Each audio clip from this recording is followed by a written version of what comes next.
안녕하세요. 오늘은 시편 26편부터 30편까지를 통해서 다윗이라는 한 예배자의 심장 속으로 깊이 한번 들어가 보려고 합니다. 그의 가장 솔직한 감정이 담겨 있는 이 5편의 시를 보면서요. 하나님과의 관계가 어떻게 깊어지는지 그 여정을 함께 따라가 보겠습니다. 자, 시작부터 아주 흥미로운 지점을 발견하게 되는데요. 바로 앞에 있는 시편 25편에서 다윗은 하나님, 제발 저의 죄를 용서해 주세요라고 정말 간절하게 기도했거든요. 그런데 바로 다음 장인 26편에서는 갑자기 태도가 싹 바뀌어서 저는 완전하니 저를 판단해 주십시오라고 선언하는 겁니다. 아니, 이게 대체 어떻게 된 일일까요? 이게 혹시 교만한 걸까요? 아니면 우리가 아직 모르는 더 깊은 차원의 믿음이 있는 걸까요? 이 궁금증을 안고 한번 그 마음속으로 들어가 보시죠. 오늘 우리가 따라가 볼 다윗의 마음의 여정은 바로 이렇습니다. 흔들리지 않는 믿음에서 시작해서요, 두려움을 이기는 간절한 소원을 지나고 마침내 슬픔이 춤으로 변하는 그 놀라운 변화까지 한 편씩 차근차근 따라가 보겠습니다. 자, 첫 번째 여정, 시편 26편입니다. 다윗이 어떻게 하나님 앞에서 이렇게까지 당당하게 자신의 결백과 온전함을 주장할 수 있었을까요? 그 비밀을 한번 파헤쳐 보겠습니다.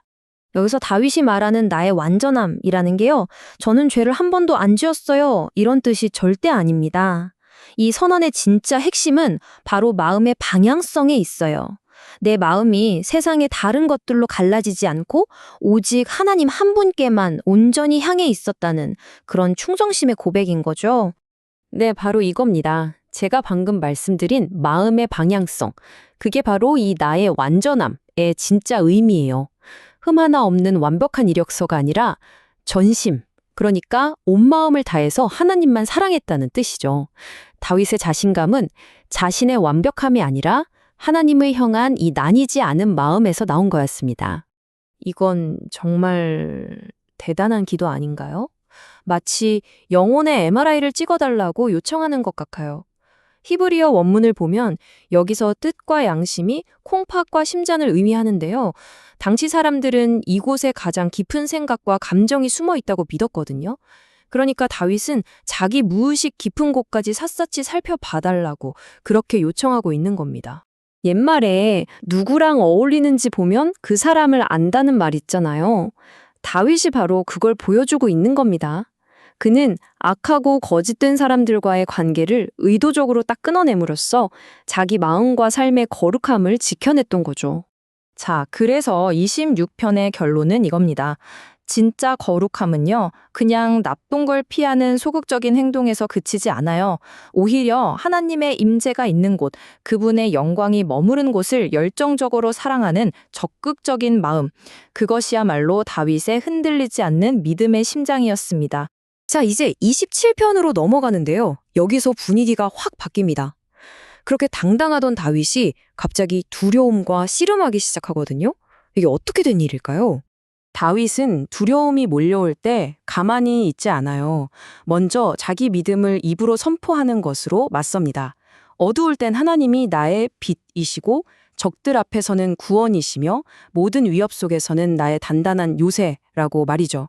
이게 바로 그의 첫 번째 전략입니다.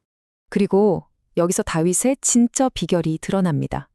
온갖 두려움이 마음을 막 흔들 때 그 모든 걸 압도할 단 하나의 강력한 소원을 붙잡는 거예요.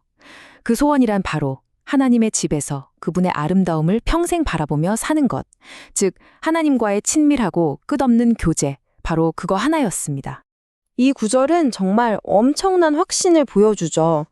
세상에서 가장 강력하다고 믿는 부모님의 사랑조차 나를 버릴 수 있지만 하나님의 사랑만큼은 절대적이고 확실하다라는 그런 믿음의 선포인 겁니다. 이제 다윗은 믿는 사람이 겪을 수 있는 가장 끔찍한 경험 중 하나죠. 바로 하나님의 침묵과 마주하게 됩니다. 이 시는 그 고통스러운 침묵 속에서 시작됩니다.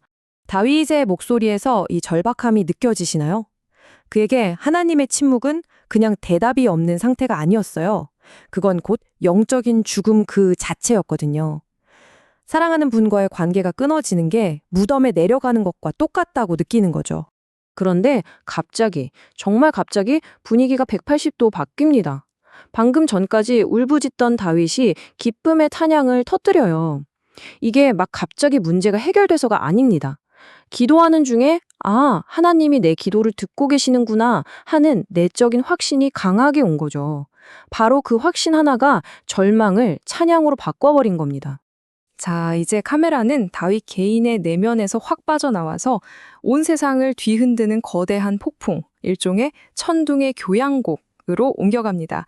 이걸 통해서 모든 것을 다스리시는 하나님의 압도적인 능력을 한번 느껴보시죠. 이 폭풍의 경로를 한번 따라가 볼까요? 1번, 지중해 바다 위에서 시작된 여호와의 소리, 즉 천둥 소리가요, 북쪽으로 이동해서 2번, 레바논 산맥의 거대한 백향목들을 부러뜨립니다. 그리고는 방향을 틀어서 남쪽 끝, 3번, 가데스 광야까지 온 땅을 뒤흔들면서 지나가는 거죠. 여기서 홍수라고 번역된 단어가 아주 특별한데요. 바로 마불이라는 히브리어 단어입니다. 이 단어는 성경 전체에서 딱 한 번, 바로 노아의 대홍수를 가리킬 때만 쓰여요. 이게 뭘 의미하겠어요? 온 세상을 뒤엎었던 그 거대한 혼돈의 힘마저도 완벽하게 다스리시는 분이 바로 하나님이시다. 이걸 상징적으로 보여주는 거죠. 그리고 시편 마지막에 정말 아름다운 역설이 펼쳐집니다. 세상을 뒤흔드는 그 엄청난 힘이 그분의 백성에게는 오히려 세상이 줄 수 없는 평안, 바로 샬롬을 가져다주는 보호의 힘이 된다는 사실이죠. 이제 우리의 여정이 그 클라이맥스를 향해 갑니다. 다윗이 죽을 병에서 기적적으로 살아난 뒤에 그 벅찬 감격을 담아 부른 노래, 시편 30편입니다. 이 구절은 하나님의 회복이 얼마나 완전한지를 정말 잘 보여주죠. 그냥 슬픔을 좀 덜어주는 정도가 아니에요. 슬픔의 상징인 베옷을 아예 벗겨버리고 기쁨의 상징인 춤으로 완전히 갈아입혀 주시는 그런 총체적인 변화를 말하는 겁니다. 네, 가로 이 위대한 교환. 이게 시편 30편의 핵심입니다. 왼쪽에 슬픔과 베옷을 가져가시고 오른쪽에 춤과 기쁨을 주시는 것.